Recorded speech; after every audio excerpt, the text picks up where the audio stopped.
Introduction 6 Canadian Edition, and we're continuing Part 3, Designing a Customer-Driven Marketing Strategy and Marketing Mix with Chapter 9, Brand Strategy and Management.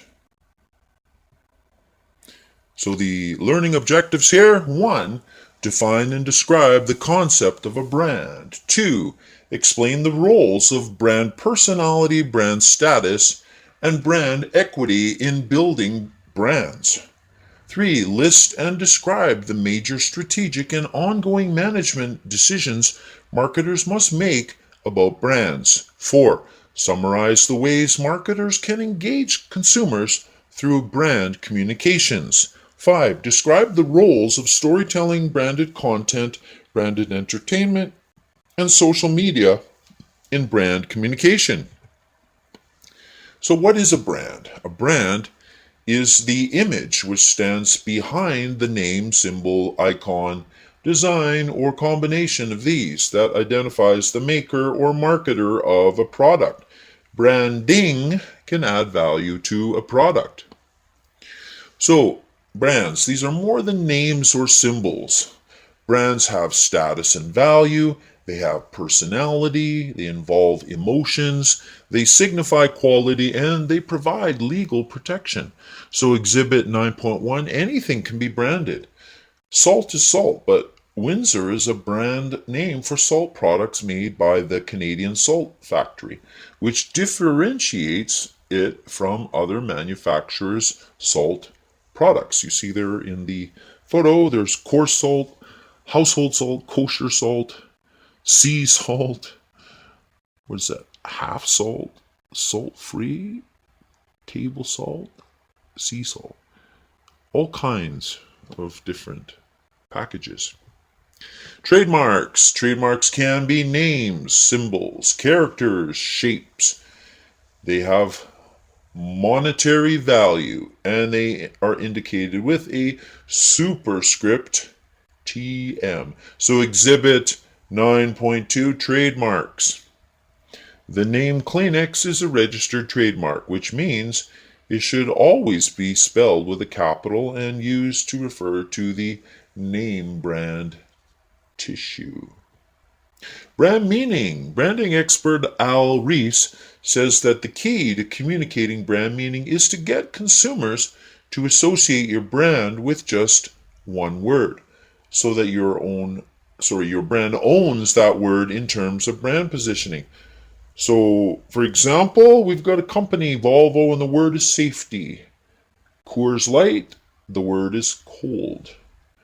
The company Red Bull, the word is extreme. So Exhibit 9.3, brand meaning Red Bull is synonymous with the word extreme due to its sponsorship of extreme activities such as Red Bull crashed ice. Brand relationships. Brands represent consumers' perceptions and feelings about a product and its performance. A key factor in consumers' relationships with brands is what they believe about them. Exhibit 9.4, brand relationships. With so many brands to choose from on every grocery store shelf, how do consumers make their decisions? For many products, the choice is based on what the consumer believes about the brand. So people are brands. Celebrities and politicians aim to achieve brand power in their name, but personal brands like corporate brands can be damaged as quickly as they were created. So there's Exhibit 9.4, people as brands. Celebrities like Chuck Hughes become brands when their names can be applied to products and carry meaning with them. Check your understanding. Shiny today, bruised tomorrow. There are 3 truths of brand. Number 1, you make them. Number 2, you break them. Number 3, they are judged by others. Companies and celebrities work tirelessly first to create a product people love, then to communicate why people should love it.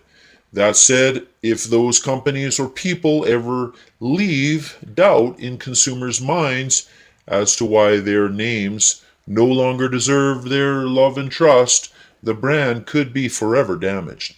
Brand fall often happens quicker than the rise.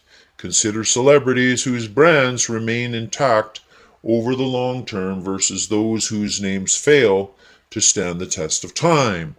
What could have been the differences in their brand management? Brand equity and personality. So, brand equity is a financial value attributed to the brand based largely on intangible qualities. Brand personality, human attributes, and the emotions they inspire toward customers. Brand elements, we have name, we have a logo or icon, a shape, colors, etc. So, Exhibit 9.6, changing a brand's logo as Second Cup did is not a decision that marketers make lightly.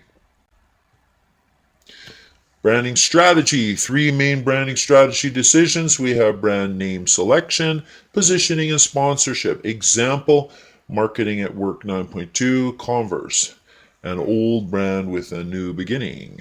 So Exhibit 9.8, the value of a brand name. Nike purchased the Converse brand in 2003 for $305 million US.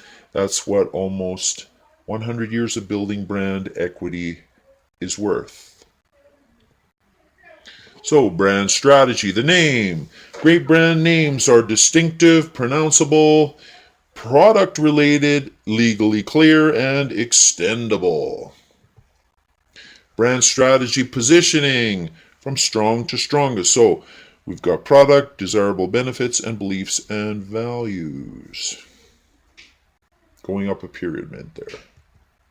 Brand strategy sponsorship. Products can be branded as national brands created and owned by a producer of product. So, for example, Samsung Galaxy or Kellogg's Frosted Flakes. Private brands owned by the reseller of a product. So, Shoppers Life brand, Superstores, Joe Fresh. Brand strategy, licensing, and co-branding.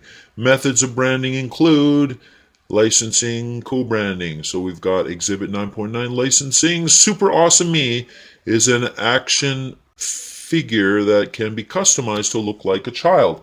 It is manufactured by 3D Plus Me under license from Marvel, which owns the rights to superheroes like Spider-Man and Captain America. So, brand development and management. Brands must be carefully developed and managed. Strategic brand management decisions involve brand development and brand communications. So, we have figure 9.1, brand development strategies. On the left, there is a vertical word. It says brand name. And on the right, the horizontal is product category. So, for example, existing, we have existing brand name and product category line extension. Then we have on the bottom multi-brands. They are new branding name and existing. And then we have brand extension on the top right, and then we have new brands on the bottom right. So, brand development and management strategy. We have description. We have line extensions, extend a brand name to new forms. We have brand extensions. We have extend to new product categories. And we have multi-brands, different brands by the same consumer. Then we have new brands, new brand names assigned to new products in a new category. So we have the advantages of line extensions: low cost, low risk, and familiarity. Brand extensions, we have instant recognition for new products. Multi-brands, you appeal to different segments. And new brands, they are best when new product does not fit within any existing brand names. And the risks for line extensions is overexposure of a brand name. And brand extensions may confuse brand image or meaning. Multi-brands, we have the risk is separate brands may be weak individually. And new brands, the risk is they require significant resources to launch and maintain. So brand communications, in addition to advertising, brand messages are communicated through brand experiences, touch points, brand icons, characters, brand ambassadors, brand stories, branded content, branded entertainment. So Exhibit 9.11, We have brand engagement. When new foot care brand Amope launched, the company organized a live event to engage consumers with the brand. So brand stories. Brands can be thought of as a form of storytelling. When brand managers tell stories about brands, the details of character, place, and action embellish the basic information maps we all keep in our heads. Psychologists refer to these information maps as schemas. Brand stories are an excellent strategy for inspiring loyalty among consumers for a brand that might otherwise go unnoticed. So we have brand stories. We have Cavendish Farms tells the story of its From the Farm brand by having real Prince Edward Island potato farmers literally singing its praises in a television commercial. So Exhibit 9.12 shows that. And branded content and branded entertainment. Branded content. We have content marketing is any form of information or story written and produced by a brand marketer with the brand clearly and prominently featured. So we have the Globe and Mail. We have the Sunnybrook Health Sciences Center. Then we have branded entertainment. So that's a form of entertainment, usually video, that is created with the cooperation or financial support of a marketer. BMW. So we have brands and social media. Brand managers must create social groups, fan pages, and host dialogue with consumers. In the era of the social web, brand managers must engage consumers online. So brand advocates, they're people who voluntarily promote brands, trust brands and companies behind them, love the brands they advocate. So we've got Exhibit 9.13. Brand advocates, they are truly devoted fans of a brand, like these consumers willing to sleep on the street to be first in line to get the newest Apple product, can be cultivated by marketers to act as brand advocates. So you're saying they pay people to sit in line up for iPhones? Reviewing the concepts. 1. Define and describe the concept of a brand. 2. Explain the roles of brand personality, brand status, and brand equity in building brands. 3. List and describe the major strategic and ongoing management decisions marketers must make about brands. 4. Summarize the ways marketers can engage consumers through brand communications. And 5. Describe the roles of storytelling, branded content, branded entertainment, and social media in brand communication. And thanks for watching.